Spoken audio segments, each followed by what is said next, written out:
Cool. Hey everyone. Thanks for joining this session. Sorry if my sound's a little croaky. I've done 3 talks back to back. So one on Wednesday, one yesterday keynote, and then workshop style session today.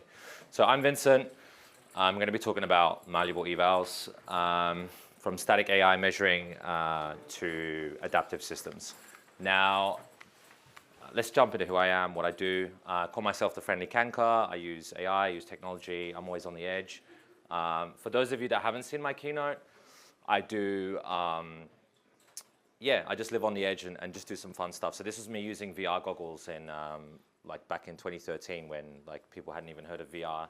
It came with a warning label, said only use it for 5 minutes. I used it for 3 hours, then I vomited for 3 hours after that. So measurement, anything we do in technology, anything on the edge is going to be janky, it's going to be weird, and that's kind of fun, in my opinion. Now, whenever we talk about evals to people, and a little bit of pretext, like my role at Comet, work in evals, I do in eval research, I work with universities, we benchmark and run evals for large set of companies and organizations, everything from like Uber to Netflix to banks even in the UK. But the thing that's been going on right now is that, hey, like this kind of joke that like evals are a little bit dead. And it's a little bit of a joke, but there's a little bit of truth to it as well. And I'm gonna hopefully like kind of walk you through the mindset shift and hopefully explain a little bit less about evals, but like what's actually happening in the sort of agentic AI space, and then how do we then translate that back to evals. So when we think about like software engineering as a practice, when we're thinking about like how do we measure things, we kind of look at it from the sense that, you know, we're going to start with like, this thing is meant to do something. So we would start with a set of examples and write some unit tests. We might do like a manual regression suite, which is like, hey, when we do A and B, sometimes C happens and C is unfavorable. Like, let's not do that. Let's not make people vomit when they put their VR goggles on. We could do things like CI/CD pipelines, like make sure that like the thing ships out and works the way it's meant to and intended to. But mostly like we do things in engineering known as chaos engineering and observability. For those of you that are unfamiliar with the term chaos engineering, it's basically where you're like doing all kinds of random stuff and just breaking it and just having fun with the technology and just seeing where you can stretch it and where you can go. Now, when we apply this to AI and data science space, as we traditionally know it in the last little while, 2025 included, we do things like static benchmarks. Like we have these like evaluations. It's like, oh, I'll give an example. It's like how compliant is my AI in like risk? I'm going to ask it a bunch of questions and make sure it doesn't talk about, you know, selling me some financial services because that's a big no-no. We will then handcraft like a set of questions and examples and sit there and like tune this thing up, make sure it's absolutely perfect. Before we deploy the AI system or the models, we'll do some sort of offline evaluation where we're just kind of cycling through those tests. But we're missing that sort of chaos engineering space. We're missing that, you know, like what comes next and how do we mess up with it and how do we know where we can stretch this thing? And I think that's like an honest gap that we see in this space. And that's why we're just so hyper fixated on benchmarks and evaluations. If you go to any AI conference in the academic space, all people talk about is like benchmarks. I created a benchmark for like adding numbers and what LLMs think about it. It's like, well, great, but like, how is this actually helping me? So then you end up with like this huge, humongous set of like data sets to try and somewhat explain what is happening with your agent until something goes wrong. And it's a matter of time before something goes wrong, and it will. And you're kind of back to the drawing board and trying to figure out what's going on. And the reason for that is that our AI applications are not static, but we're treating them like they're static software. Yes, when we ship software, we might change unit tests. They're a little bit quicker to do. But realistically speaking, even software is becoming malleable. So flip to my keynote I gave yesterday, where I'm one of the core contributors of something called OpenClaw. The harness changes itself. Like the harness will shift. Like you want to create skills, you want to do other things. Like it will adapt, right? So that adaptation that we're seeing inside of things where software is being shipped at lightning speed, how does your benchmarks keep up with that? Like how does your benchmarks adapt to that space? This is one of many papers that are out there. I don't remember when this one was published, but this concept of like adaptive testing for LLM evals, this concept is like somewhat revolutionary, maybe, but like what happens if our benchmarks would change with our applications? I didn't write this, but great that someone did. But it just kind of poses the question that like, why are benchmarks static? Like, why don't we test in a more sort of adaptive manner? So this could be great. This is more like selectively testing and just being a bit more smart about how we test. But it's still like, taking us in that journey. I think it's like a mindset shift. Now, rewind to like what we're seeing in the AI space for a minute. We had prompt engineering, if we like focus purely on LLM space. We had this prompt engineering world where it's like, hey, I'm gonna like doom scroll wordsmith instructions. I'm gonna just like bash random words into an AI and hope it improves. So if I'm building this like banking app or creative app, I'm like gonna stick all kinds of random words and see what comes out the other end and makes it creative. It's a little bit akin, and I'm not trying to downplay medicine in any way. It's like, hey, I'm gonna make medication for like, I don't know, liver disease, and turns out it cures pain. Oh, okay, these are painkillers now. That's great. And the same thing we're doing with like prompt engineering. We're just like bashing words into it and hope it changes.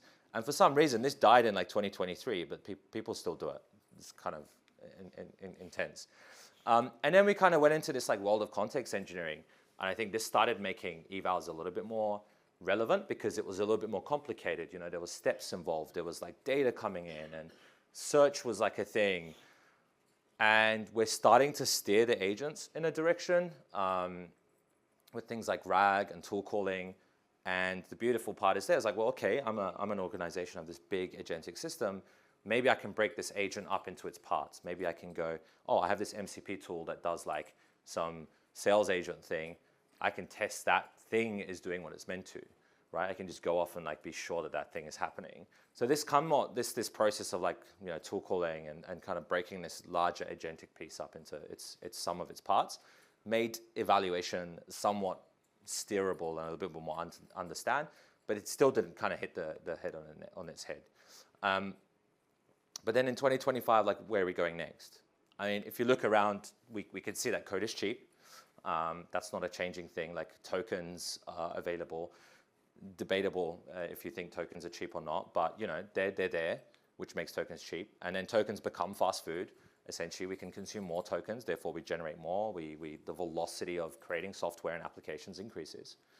And models become really good. I think this is the thing that I think a lot of people just have not yet comprehended, that a lot of the AI applications that are now running, the models can do absolutely amazing things. I've been working on a lot of like optimization problems, and we can take these models that are somewhat like seen as like these generic systems and be able to do like amazing things like solve AIEi, which is like puzzles. And if I recommend anyone who's like interested in evals, look at the AIEi puzzles. I've tried the AIEi.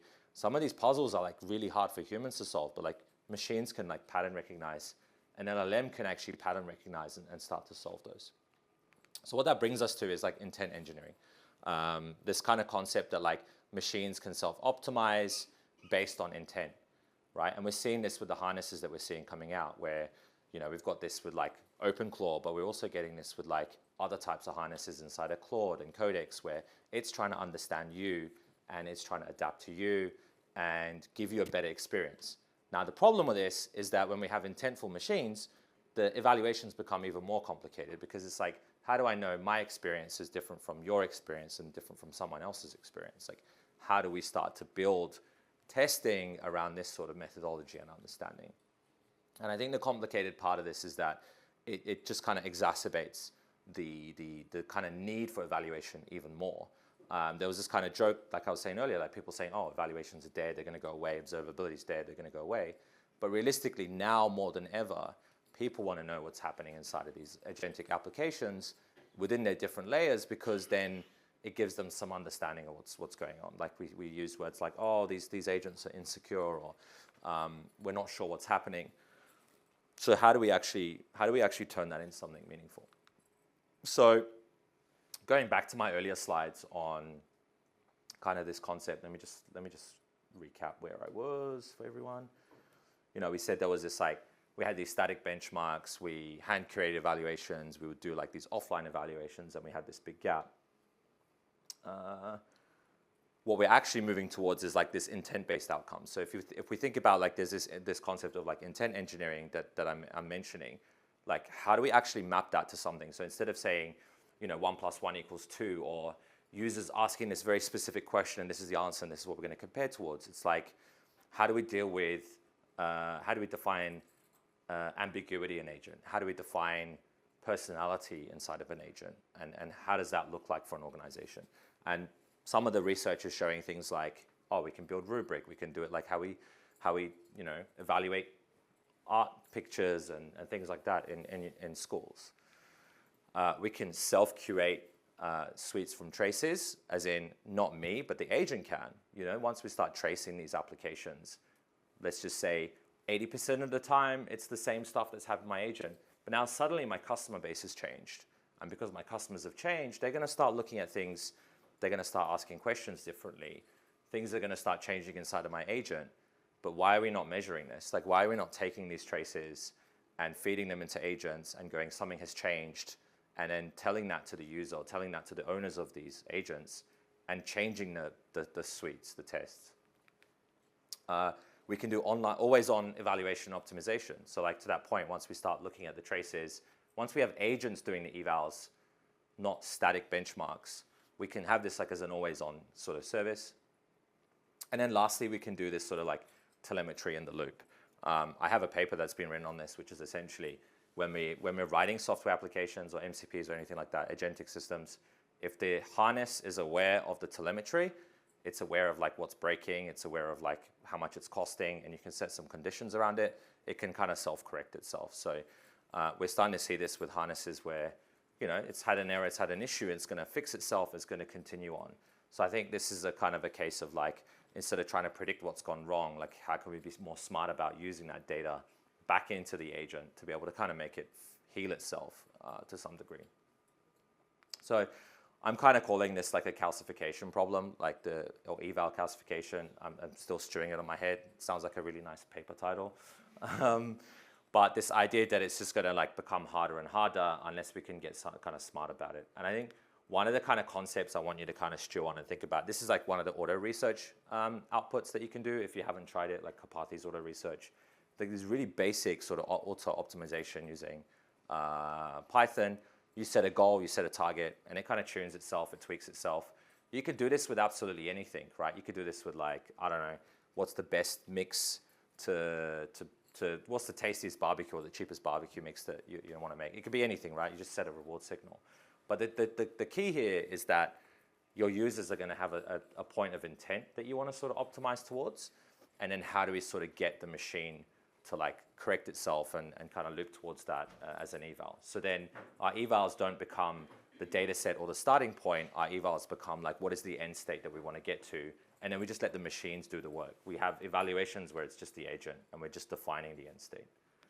So just one last thing to sort of bake into your minds before, and I'm going to finish a little early so we can do questions or anything else, that's fine, is that you can imagine this space where you go like 80% is like the static stuff, like it's been defined in an intentful manner, but that 20% is always going to keep changing, and it's that 20% that's going to mess up your business. It's going to be someone who's going to come and ask a weird question or use your agent in a really strange way, and it's going to be absolute hell for you.